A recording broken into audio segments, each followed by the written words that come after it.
You are listening to Lost Ship, a weekly podcast, written and published by Daniel Arenson, performed and produced by Bobby Garrison.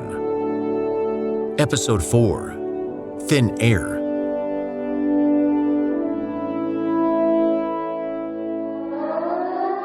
Hull breach in engineering.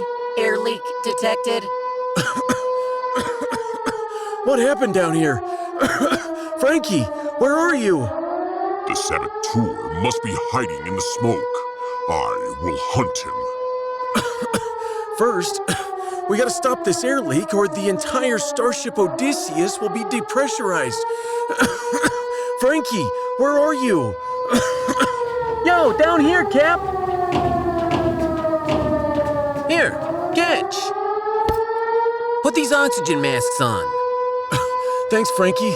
Now, computer, shut that siren off. I can't hear myself think. Oh. That's better. Frankie, how do we stop the leak? If we keep losing air like this, oxygen masks ain't gonna help. We'll all die from vacuum exposure. There are emergency spacesuits aboard. For the crew, yes. Not for the 500 refugees aboard. Hey, Cap, I'm gonna be honest with you. I'm doing my best, but I got 2 dead crewmen down here. The blast, it took them out. Boom! Just like that. Both my welders dead. Led and I'll help. What do you need from us, Frankie? Well, I got a protective plate we can slap onto the breach. It's one of them reactor shields, the extra ones they give you for radiation leaks. Well, if it'll block gamma rays, it should handle air. But one problem, Cap. It's gonna take 5 of us guys to lug the friggin' thing. Or one lead better. Lead, hold that in place over the breach. Frankie and I'll weld it into place. Yes, Captain. It is heavy, but not too heavy for a warrior of Ganymede. Attaboy, lad. Hey, Cap, you ever run a welder, or is it my about to watch you set your eyebrows on fire? No, I'll be fine. My father was a welder. He spent 30 years working at Chrysopia Metalworks down in Indiana. Same company that forged the very chassis of the Starship. Let's just say I picked up a thing or two along the way. Well, let's get to work.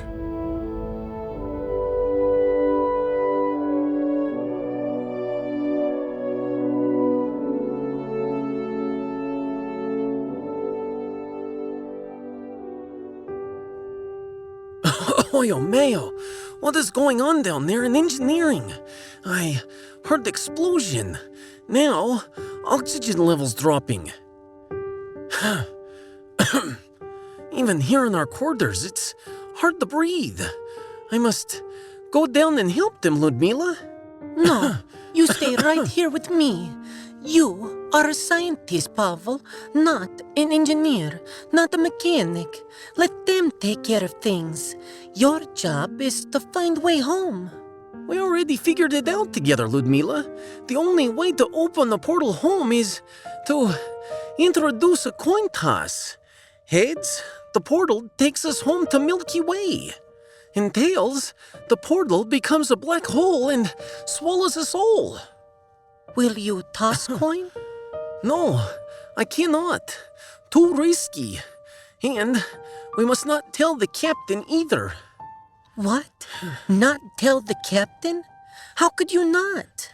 If we tell the captain, Ludmila, he'll toss coin. He'll want to open portal.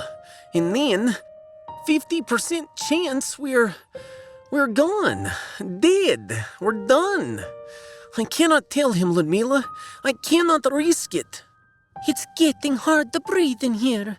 The oxygen levels have dropped. The ship is damaged. The food is running out. We must toss coin.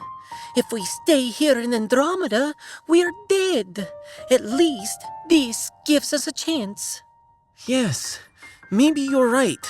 And yet, well, we forgot one variable, one element of chaos which can destroy any hope of going home. The saboteur. What saboteur? Pavel, what are you talking about? It was The captain who first suspected it. I myself scoffed at the idea. But I looked again at the data, at the space-time distortion that brought us to Andromeda. Look at this graph, Ludmila. See this? This spike of energy? It occurred seconds before the portal propelled us to the Andromeda Galaxy. That is the Hydrian assault. We've been over this, Pavel. The Hydrians hit the portal, twisting it, turning it into a sling. And we became sling stone. The Hydrians hit the portal, yes. That was a big part of it. But on its own, that would not be enough. If it were only a twisted portal, we might be flung to another star system, not another galaxy. It took that extra step scrambling the nav system to send us here. I know, Pavel. The squids also hit our hull. Frankie is still trying to fix the damage. That is what scrambled our nav system. Aha! That is what we thought. But look here. The Hydrians hit our hull, yes, but they did not hit the nav system. Look again. The nav system went haywire 10 seconds before the squids hit our hull. But Pavel, the only way that could happen is if... It was sabotage, Ludmila. My darling, the Hydrians have an agent aboard.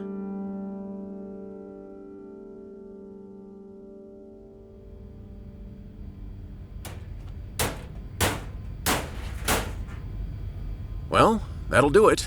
Our new chunk of hull is welded on tight. Yeah, tighter than my Nan Mammy's jar of homemade pasta sauce. And those things came with the crowbar. Ah, solid work. It would take a platoon of Gannies, filthy and furious, to break through this hole. The air will flee no more.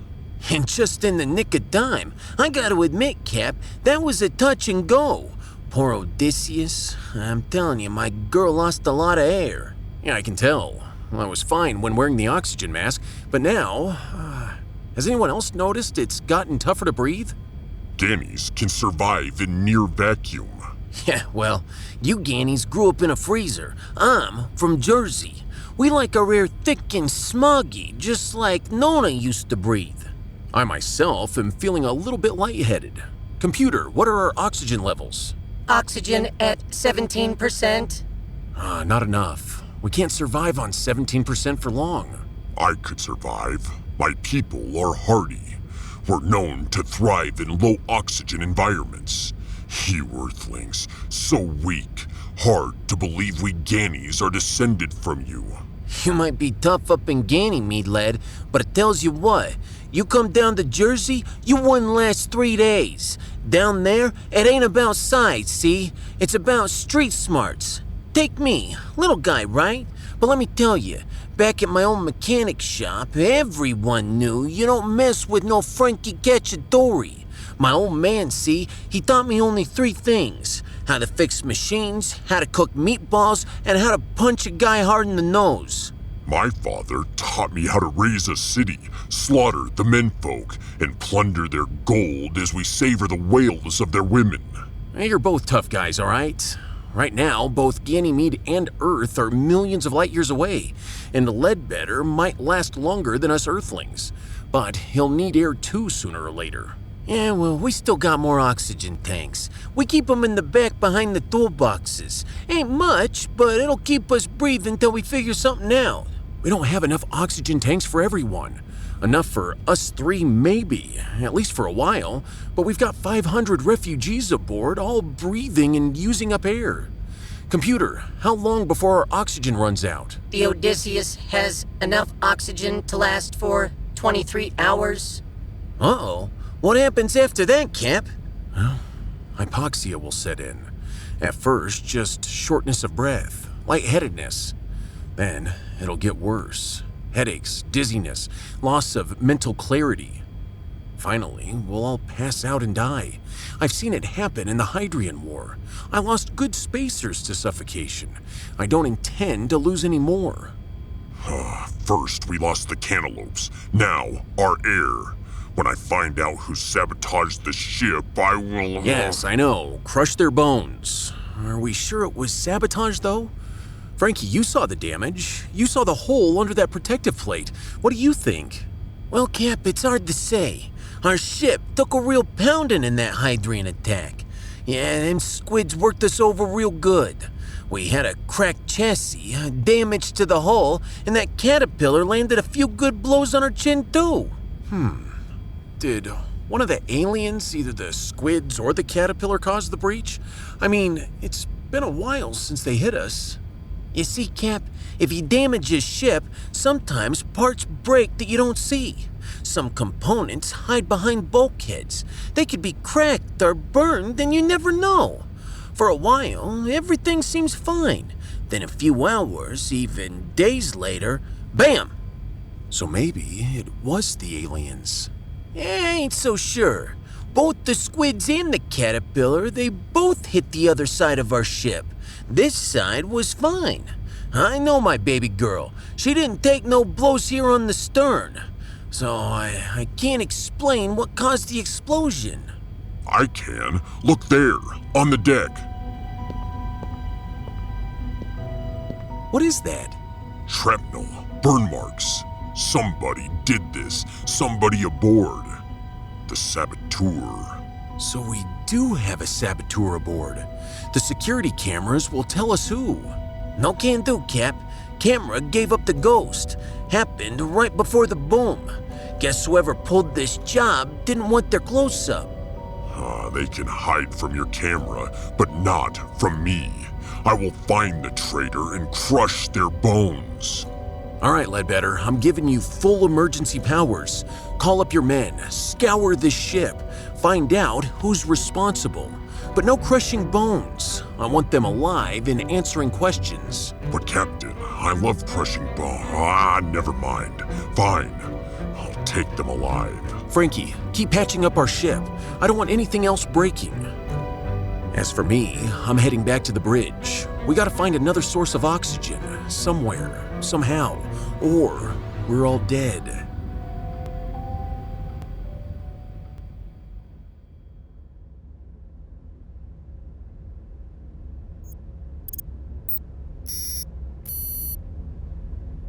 I gotta tell you, mates, sure is nice staying up here on the bridge.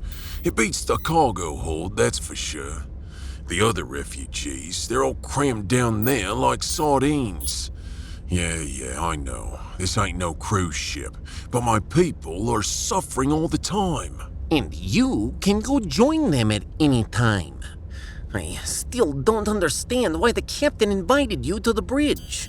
You contribute very little, well, except complaints. I'm not complaining. I'm speaking for my people. You treat them like cargo. Well, your boss gave me a spot on the bridge. My job is to advocate for my people. Want to shut me up? Invite some refugees to live in your quarters. Even sleeping on your carpet beats the grimy floor down there in the hold. No, thank you. I spent enough years living in crammed bunks with the commoners. It took me 20 years to earn my own quarters aboard the starship. I shared them with no one but my beautiful wife, Ludmila. You live in comfort while the refugees sleep on a cold metal deck. You share your cabin with your wife while they're missing their families back home. Yes, my life is rather lovely, isn't it? Spasibo. You made me much more grateful for what I have. You should spend a night in the hold with us, scientists. With us commoners, as you call us. You'll see more honor, more courage than the mightiest admirals. Huh. You can't sleep on soft bed of honor.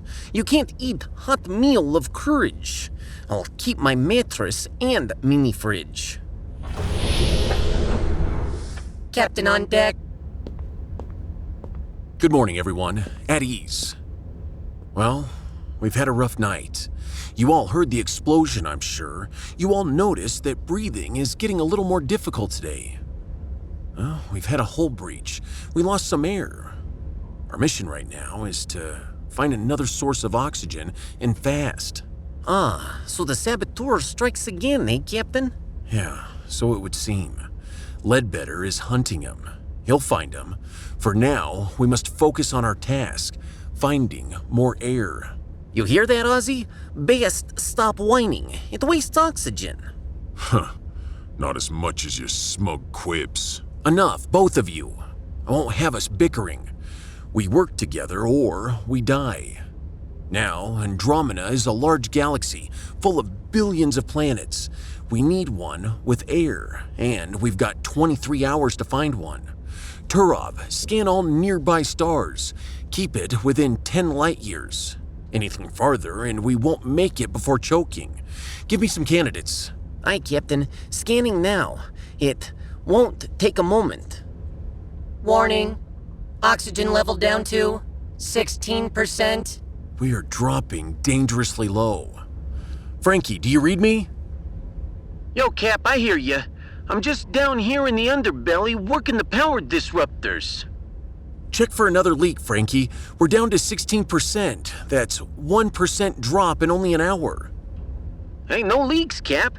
That's just 500 people aboard, all breathing it in. Truth is, we've probably been losing oxygen for a while, even before the breach. My girl's a science tub. She ain't built for so many people. That's a good point, Frankie. We're used to only 30 crewmen aboard. Yes, 500 is putting a strain on our life support. Turov, anything yet? Captain. Streaming results to central viewport now. I scanned within 10 light years. I detect 4 stars. Any planets? Well, hard to say, Captain. We lost half sensors in the Hydrian attack. Then, that caterpillar took out another. To detect planets from this distance would take a few hours. I'd have to scan for gravitational tugs on stars. Or maybe the dimming of light as the planets pass by their suns. We don't have a few hours. We need to set a course now. We need to find an Earth-like planet, one with plants, algae, anything that makes oxygen. Which of the 4 nearby stars is our best shot? Well, if you put plasma torch to my head, I choose this one, Captain. I choose the star Pushkin. Wait, you're telling me that star has a name? Captain. The one who discovers a star gets to name it. I name it Pushkin after the great Russian poet. It's G-type star, sir, like our sun back home, about 7 light years from here. Planets? Nazo. But other stars? Very likely. One is binary system, too volatile. Other is red planet. Might have life, but life would be weird and strange. Might not make oxygen. And that one? Well, dead star. No light, no heat, like my first marriage. I think Pushkin is best shot. Not good odds, but better than suffocating here, yes. Well, it's worth a shot. I'll chart course myself.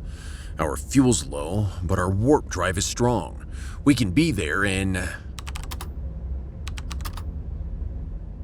10 hours. It only gives us few hours to find planet, to send away team, and vacuum up air. Oh my, this will be close. Hey, just like old times. We've had close calls during the war, and we survived. We'll get through this too. Cap, I'll help you. When I was a kid, I spent a couple summers cleaning air ducts for a living. You get me some tubes, some motors, some big containers, and I'll suck up that oxygen for you. Very well. Get to engineering, Ozzy. I'll let Frankie know to give you full access to whatever tools and parts you need. Captain, is that wise? What if, well, you know. I ain't the saboteur, mate. I believe you, Ozzy. Just to be sure, I'll have a security team with you. It's not that I don't trust you. I don't trust anyone. At least not anymore. Well, I'll be down in engineering then. Back in the grime with commoners. You really do complain too much. Computer, open a ship-wide channel. I'm gonna talk to the crew and passengers. Channel open, sir. To the passengers and crew of the HSS Odysseus, good morning. This is Captain Jack Thorne speaking to you from the bridge. It was a long, lonely night, I know. But we survived the night out here. I dare say that for many of us, it was the longest night of our lives. Yesterday, our lives all changed. After years of war, the Hydrians conquered Earth. Our home fell. 1,000 starships left our world, carrying 1 million refugees.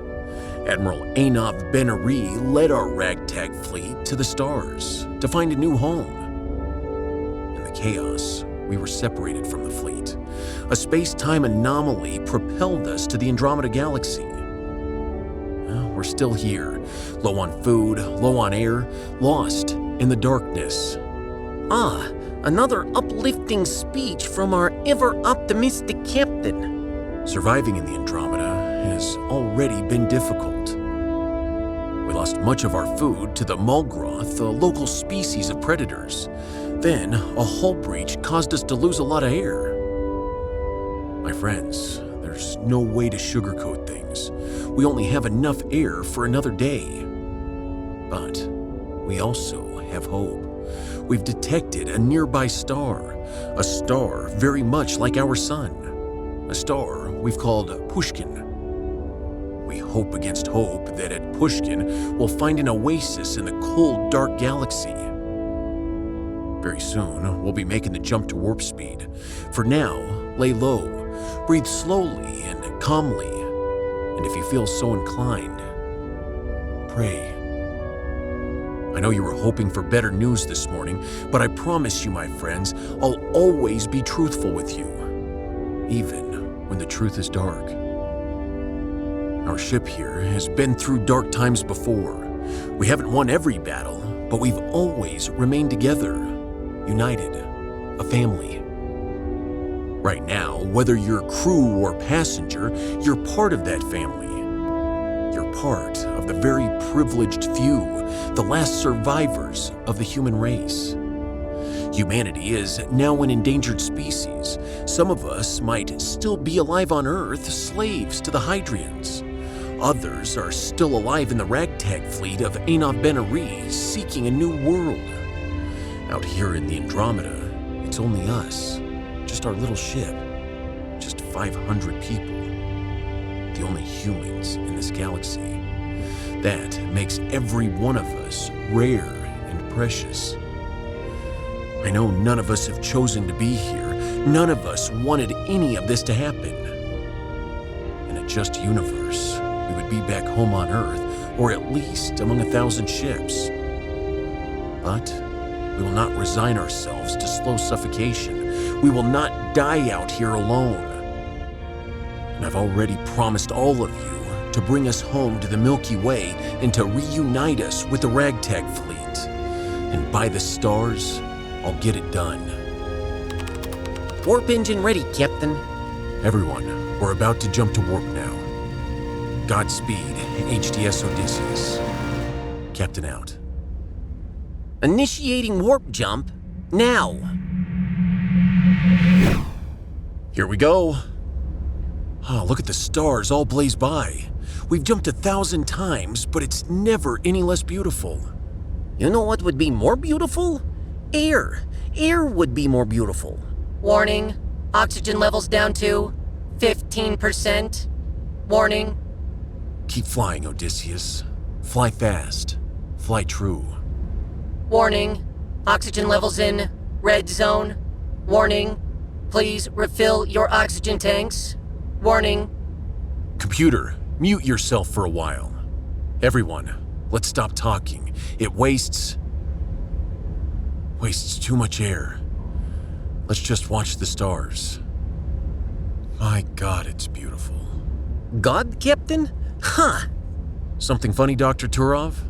It's just, sir, I look at space and I see cold death in blackness and fiery death in flaming stars. You look at the same thing and you think of God. Not a believer then? Neat. I'm not a religious man, Captain, but today, may God save our souls.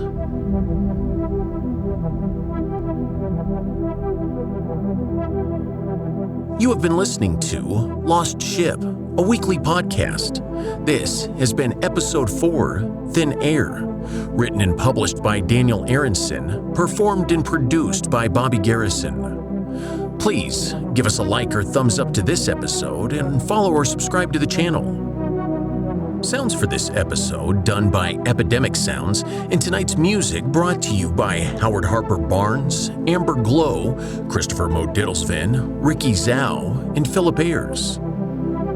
We'll see you all next week for the next episode.